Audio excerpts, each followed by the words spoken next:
ஒண்ணு வாழைப்பழம் சொல்லுமாமா பாத்தியா மாப்பிள்ள ஒண்ணு வச்சிட்டாங்க உள்ள முழுசாவே எடுத்துட்டு போல இன்னும் பெருசா சொல்லிக்கினேன் நான் தான் ஒஸ்தி அப்படின்னு சொல்லிச்சாமா. அது உள்ள எடுத்து போயிட்டு பூஜை பண்ண உடனே வெளியே வந்து குடுத்துருவாங்க அந்த பழத்தை. யாரா ஒரு குழந்தை உச்சி சாப்பிட்டோம் ஆச்சுங்களா.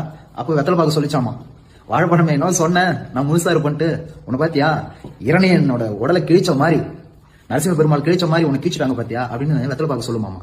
வெத்தலை பாக்கு கொஞ்ச நேரம் கழிச்சு ஒரு பாட்டி வந்துச்சுன்னா அந்த பாட்டியை வாங்கி அந்த வெத்தலை பாக்க அங்கேயே போட்டு மென்னுடுமாமா. போச்சுங்களா.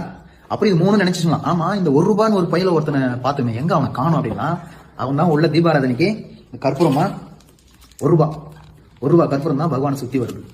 ₹5 வெத்தலை பாக்கவும் போயிடுச்சு, ₹10 வாழைப்பழமும் போயிடுச்சு, ₹30 சொன்ன அந்த தேங்காவும் போச்சு. என்ன அர்த்தம் அப்படின்னா இது கிடையாது.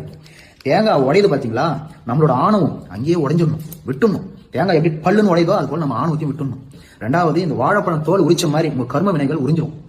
மூணாவது இந்த வெத்தலை பாக்கு மாயமா வயிற்றுக்குள்ள போச்சு பாத்தியா.